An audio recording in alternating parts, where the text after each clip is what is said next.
Napoleón convoca en Bayona a una asamblea de notables españoles. La junta creada celebra 12 sesiones en las que elabora la denominada Constitución de Bayona, basada en la Constitución francesa de 1799. En el preámbulo de dicho estatuto puede leerse: en el nombre de Dios Todopoderoso, don Joseph Napoleón, rey de España y las Indias, y habiendo oído a la Junta Nacional congregada en Bayona, por orden de nuestro muy caro y amadísimo hermano Napoleón, hemos decretado la presente Constitución para que se guarde como ley fundamental de nuestros estados y como base al pacto que une a nuestros pueblos con nos y a nos con nuestros pueblos. La misión fundamental de las Cortes que establece esta Constitución es la de fiscalizar los actos del Poder Ejecutivo, elevar quejas y fijar los gastos del Estado. No son unas Cortes soberanas ni legislativas, ya que es finalmente el rey el que sanciona o rechaza los proyectos de ley que éstas elaboran. El Estatuto, la Constitución de Bayona, es la primera de las constituciones españolas y es carta otorgada, en realidad más que una constitución, que tiene elementos que proceden del Imperio Napoleónico. También hay principios revolucionarios y luego se incorporan algunos elementos de la tradición española para que no resultara tan chocante al pueblo sobre el que se iba a aplicar. Es un texto que declara a España una monarquía, está presentado en tono moderado, hay una gran consideración hacia lo que es el catolicismo como religión, aunque luego se va a desencadenar un ataque bastante directo al clero, a la dimensión, digamos, humana de la Iglesia, y en esa estructura el poder lo tiene el rey, que se asesora en el gobierno con 11 secretarías o ministerios. Hay algunas que son absolutamente nuevas en España, como el Ministerio de Policía o el Ministerio del Interior, que es el más novedoso y una de las creaciones más importantes de José I.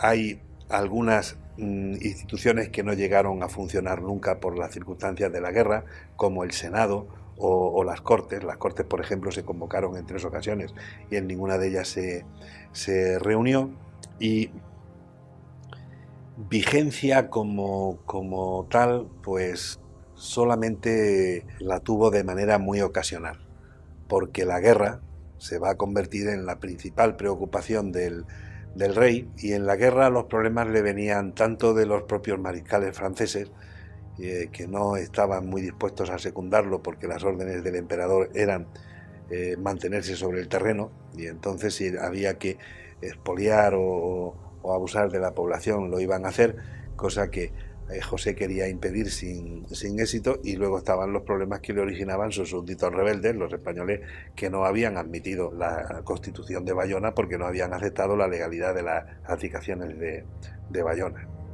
En proyecto toda una Constitución, por la que se define a España como una monarquía hereditaria. En ella, el rey ocuparía el centro del poder político, pero con la obligación de respetar los derechos de los ciudadanos, definidos en el propio texto del Estatuto. Asimismo, declara el carácter confesional de la nación, señalando que será la religión católica, apostólica y romana la religión del rey y no se permitirá otra. La partida más importante del Estatuto de Bayona quizás sea lo que proclama la independencia del Poder Judicial, pese a que es prerrogativa del rey el nombramiento de los jueces. De igual forma, se articula en instancias que facilitan el acceso a los ciudadanos de la justicia. Pero claro, tenía un defecto de origen muy importante esa Constitución, y es que eliminaba los derechos de la familia real española de los Borbones, y por otra parte pues era un intruso, era un impostor, era un soberano extranjero, que todo eso pesaba mucho más que los aspectos avanzados, progresistas, liberales, que una serie de personas no obstante vieron, y que no dejaban de tener su parte de razón, como eran estos afrancesados, no dejaban de tener su parte de razón, porque desde luego el tiempo demostró con creces que estos avances pues eran importantes. Defendida por las flotas española e inglesa por el mar y por sólidas murallas y accidentes geográficos difíciles de superar, la mejor plaza militar de España se sabía virtualmente inexpugnable.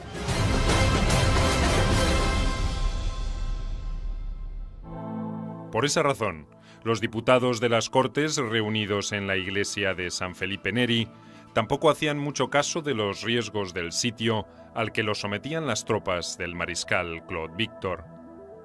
Su atención estaba centrada en el desarrollo de un acto solemne, la proclamación de la primera Constitución española.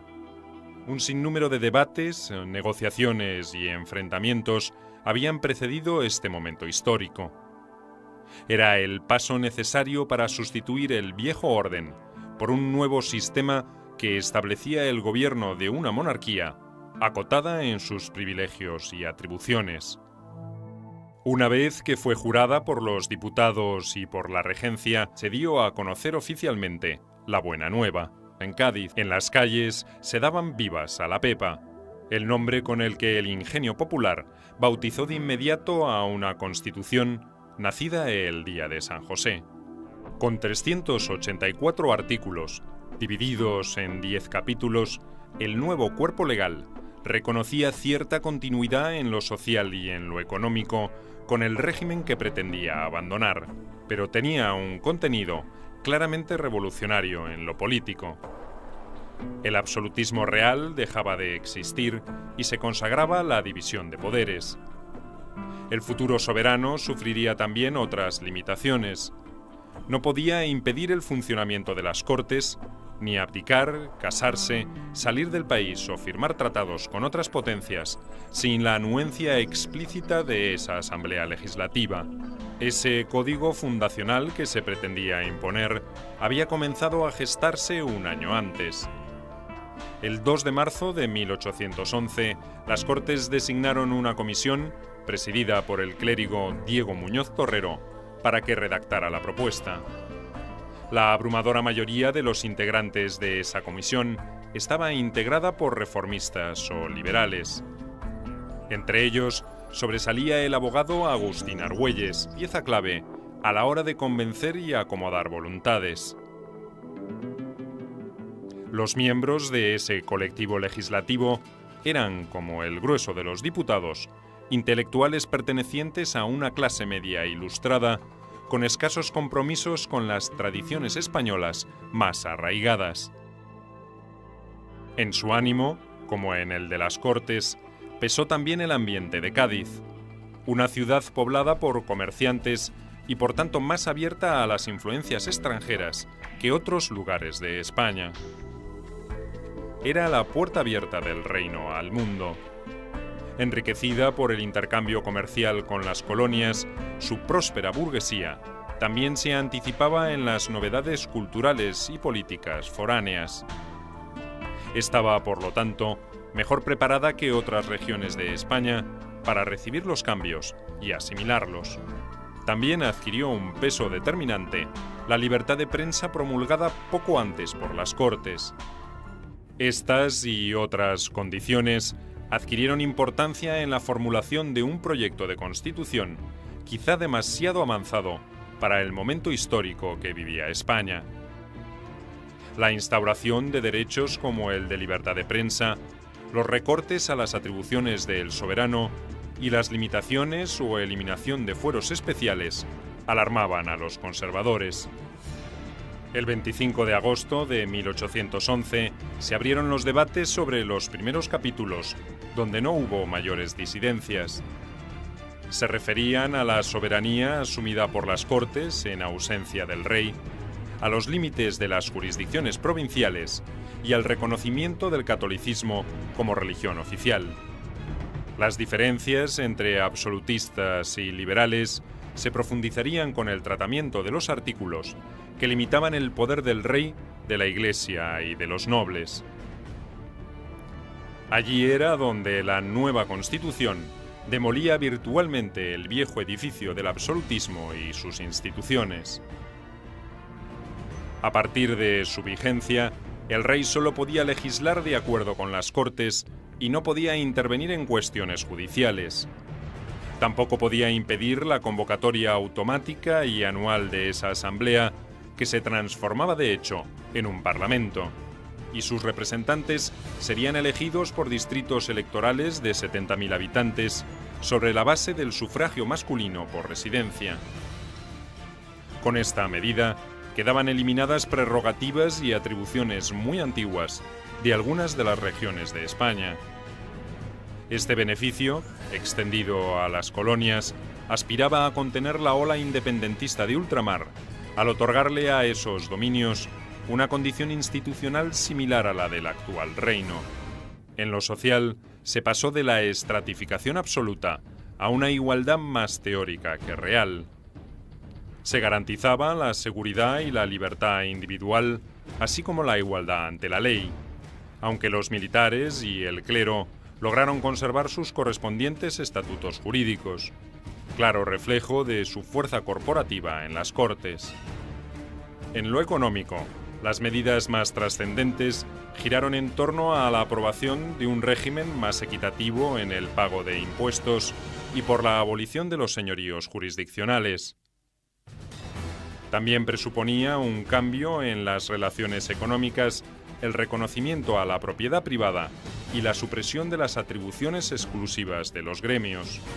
La conformación de las Cortes había marcado desde un principio el espíritu que quedaría consagrado en esa Constitución.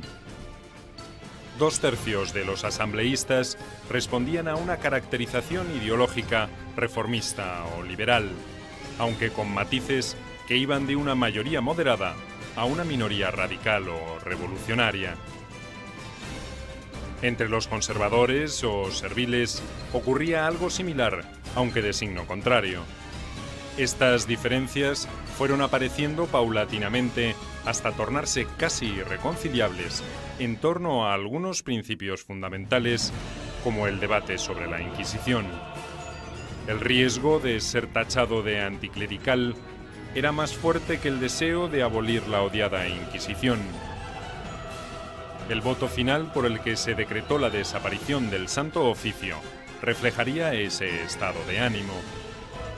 Fue una mayoría mucho más ajustada que cuando se trató de sancionar otras leyes. Las tensiones que se fueron acumulando antes de la sanción de la Constitución terminarían conspirando en contra de sus autores. Por la patria, la religión y el rey era la consigna más preciada para el pueblo, y esa Constitución no armonizaba muy bien dentro de esa visión simple, pero integradora. Desde ese punto de vista, los liberales no representaban necesariamente los sentimientos populares que decían defender. Carecían del arraigo suficiente. Con gran parte del territorio ocupado por los franceses y sojuzgado a la voluntad de un rey intruso, la resolución de los diputados que se reunían en Cádiz era casi utópica. Plena de orgullo patriótico, apostaba a la esperanza de un destino mejor. Pero esa particular situación que se vivía en 1812 hizo que su Constitución careciera del necesario consenso del resto de España. Su representatividad sería cuestionada cuando llegó la hora de ratificar ese código, que sin transición decretaba el fin del sistema absolutista.